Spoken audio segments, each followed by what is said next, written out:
प्रधानमंत्री नरेंद्र मोदी और space startups के सीईओ व संस्थापकों की मुलाकात के बाद भारत के निजी स्पेस सेक्टर को वैश्विक पहचान दिलाने के नए और महत्वाकांक्षी लक्ष्य सामने आए हैं।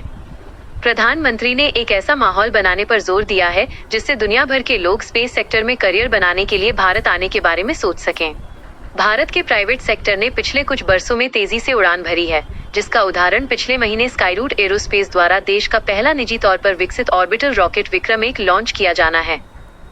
वर्तमान में स्पेस टेक्नोलॉजी क्षेत्र में करीब 440 स्टार्टअप्स रजिस्टर्ड हैं, जो लॉन्च व्हीकल, सैटेलाइट निर्माण, अर्थ ऑब्जर्वेशन और डेटा एनालिसिस जैसे कार्यों में जुटे हैं। हालांकि इनमें से कई स्टार्टअप अभी शुरुआती दौर में हैं, तकनीक विकसित कर रहे हैं या उनका टेस्ट चल रहा है। सरकार की single window nodal agency IN space ने इस साल अब तक 52 निजी संस्थाओं को 113 मंजूरियां दी हैं, जिनमें 18 स्टार्टअप्स भी शामिल हैं।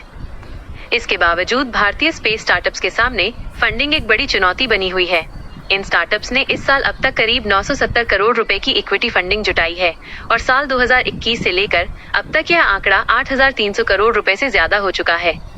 निवेश के तरीकों में भी बदलाव आ रहा है, क्योंकि सीड फंडिंग के साथ साथ बाद के चरणों में भी निवेशक आ रहे हैं। हालांकि सबसे बड़ी समस्या यह है कि करीब 3/4 स्पेसटेक कंपनियों को अब तक इक्विटी फंडिंग नहीं मिल पाई है। इस मोर्चे पर भारतीय फर्मों की सीधी टक्कर अमेरिका और चीन से होगी, जो टेक्नोलॉजी और इन्वेस्टमेंट के लिहाज से फिलहाल आगे हैं। अमेरिका का लक्ष्य 2030 तक हर साल 1000 लॉन्चिंग का है, वहीं चीन भी अपनी प्राइवेट कंपनियों को हर स्तर पर मजबूत समर्थन दे रहा है। इन बड़ी चुनौतियों के बीच भारत के स्टार्टअप्स के पास अपनी खास ताकत और इसरो का समृद्ध अनुभव है। सरकार सब्सिडी और टेक्नोलॉजी ट्रांसफर में सहूलियत दे रही है और कम समय व सीमित संसाधनों में बड़ी सफलताएं हासिल करने का इसरो का अनुभव प्राइवेट सेक्टर के बहुत काम आएगा।